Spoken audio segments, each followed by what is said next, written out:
known as kids, kiddo, young people. They are interesting creatures of this world, as Dennis Kuhn describes, and they are created by God according to the Bible. Before we became who we are today, we first got to this stage, being a child. Children are small beings, has strange speech. Obviously, they try to learn our ways of living. They imitate, they used to observe, and they are the most loving creatures. They just respond on how we treat them. The study of children is the heart of developmental psychology. Developmental psychology, however, focuses not just on the stages of child development, but rather more holistic, meaning from womb to tomb, all stages or development of life. Some developmental psychologists focused on broad areas of growth and change, but many specializes in particular age range, such as childhood, adulthood, or old age. In development psychology, they are learning about different theories in development. We have Jean Piaget's theory of cognitive development, Erikson, psychosocial development, and Sigmund Freud, psychosexual development. Let's look first on Jean Piaget's theory of cognitive development. He said that intellect grows through the processes that he called the schema, the assimilation, and accommodation. This schema is our mental representation. It is the established ideas about the world. Schema is both the category of knowledge as well as the process of acquiring that knowledge. As experiences happen and new information is presented, new schemas are developed and old schemas are now changed or modified. Assimilation is the process of taking in new information into our previously existing schemas. At this stage, kids learn through pretend play but still struggle with logic and taking the point of view of other people. On the other hand, accommodation is when our existing schemas are changing or we change and we alter in light of new information. For example, a young child may first develop a schema for a horse. She knows that a horse is large, has hair, 4 legs, and a tail. When the little girl encounters a cow for the first time, she might initially call it a horse. After all, it fits in with her schema for the characteristics of a horse. It is a large animal that has hair, 4 legs, and a tail. Once she is told that this is a different animal called a cow, she will modify her existing schema for a horse and create a new schema for a cow. Now, let's imagine that this very young girl encounters a miniature horse for the first time and mistakenly identifies it as a dog. Her parents explain to her that the animal is actually a very small type of horse. So the little girl must this time modify her existing schema for horses. She now realizes that while some horses are very large animals, others can be very small. Through her new experiences, her existing schemas are modified and new information is learned. We call it assimilation and accommodation. To learn more about Jean Piaget's cognitive development theory, we will proceed on the sensory motor stage, which happens during 0 to 2 years old. The object permanence, or meaning that the object continues to exist even it is hidden from view, is what the children learns on this stage. Peekaboo is the very good game for these kinds of children. So next, we have the pre-operational stage, which happens between 2 to 7 years old. Language development is one of the hallmarks of this period. Piaget noted that children in this stage do not yet understand concrete logic and cannot mentally manipulate information and are unable to take the point of view of other people, which he termed egocentrism or egocentric. During the pre-operational stage, children also become increasingly adept at using symbols, as evidenced by the increase in playing and pretending. For example, a child is able to use an object to represent something else, such as pretending a broom to be a horse. Role-playing also becomes important during the pre-operational stage. Children often play the roles of mommy, daddy, doctor, and many other characters. Now, the egocentrism, it is the term that Piaget used in his theory of pre-operational stage. He used a number of creative and clever techniques to study the mental abilities of children. One of the famous techniques to demonstrate egocentrism involved using a three-dimensional display of a mountain scene, often referred to as the three-mountain task. In that three-dimensional task, children almost always choose the scene showing their own view of the mountain scene. According to Piaget, children experience this difficulty because they are unable to take on another person's perspective. Conservation is another well-known experiment, involves demonstrating a child's understanding of conservation. In one conservation experiment, equal amounts of liquid are poured into two identical containers. The liquid in one container is then poured into a different shaped cup, such as a tall and thin cup or a short and wide cup. Children are then asked which cup holds the most liquid. Despite seeing that the liquid amounts were equal, children almost always choose the cup that appears fuller. Piaget conducted a number of similar experiments on conservation of number, length, mass, weight, volume, and quantity. He found that few children showed any understanding of conservation prior to the age of 5. On the pre-operation stage is that, as you might have noticed, much of Piaget's focus at this stage of development focus on what children cannot yet do. The concepts of egocentrism and conservation are both centered on abilities that children have not yet developed. They lack the understanding that things look different to other people and that objects can change in appearance while still maintaining the same properties. Now we also have the concrete operational stage. Kids at this point of development begin to think more logically, but their thinking can also be very rigid. They tend to struggle with abstract and hypothetical concepts. The concrete operational stage begins around age 7 and continues until approximately age 11. During this time, children gain a better understanding of mental operations. Children begin thinking logically about concrete events, but have difficulty understanding abstract or hypothetical concepts.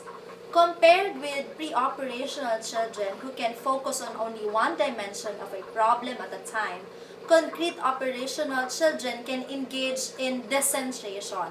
That is, they can focus on multiple parts of a problem at once. Decentration has implications for conservation and other intellectual undertakings. The last stage is the formal operational stage. It is the final stage of Piaget's theory, involves an increase in logic, the ability to use deductive reasoning, and an understanding of abstract ideas. The formal operational stage begins at approximately age 12 and lasts into adulthood. During this time, people develop the ability to think about abstract concepts. Skills such as logical thought, deductive reasoning, and systematic planning also emerge during this stage. Logic, for Piaget, he believed that deductive logic becomes important during the formal operational stage. Deductive logic requires the ability to use a general principle to determine a specific outcome. This type of thinking involves hypothetical situations and is often required in science and mathematics. Abstract thought is when children tend to think very concretely and specifically in earlier stages. The ability to think about abstract concepts emerges during the formal operational stage. Instead of relying solely on previous experiences, children begin to consider possible outcomes and consequences of action. This type of thinking is important in long-term planning. Next is the problem solving. In earlier stages, children use trial and error to solve problems. Another theory of development is from Sigmund Freud, psychosexual development. His key concepts are id-ego and superego. The theory of psychosexual development describes how personality develops during childhood. While the theory is well known in psychology, it is also one of the most controversial theories.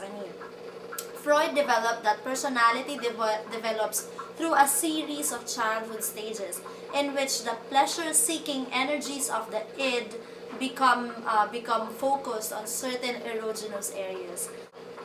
Psychoanalytic theory suggested that personality is most established by the age of 5. Early experiences play a large role in personality development and continue to influence behavior later in life. If these psychosexual stages are completed successfully, the result is a healthy personality.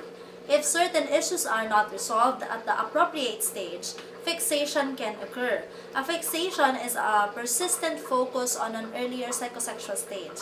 Until this conflict is resolved, the individual will remain stuck at this stage. For example, a person who is fixated at the oral stage may be over-dependent on others and may seek oral stimulation through smoking, drinking, or eating. Development is Erikson's psychosocial development. Much like Sigmund Freud, Erikson believed that personality develops in a series of stages. Unlike Freud's theory of psychosexual stages, Erikson's theory describes the impact of social experience across the whole lifespan. One of the main elements of Erikson's psychosocial stage theory is the development of ego identity.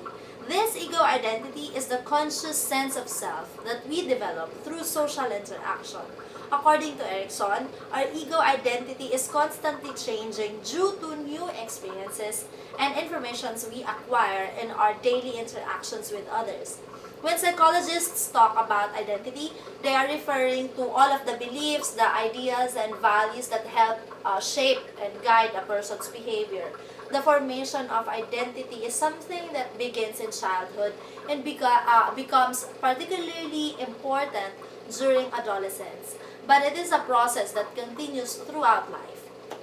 Our personal identity gives each of us an integrated and cohesive sense of self that endures and continues to grow as we age.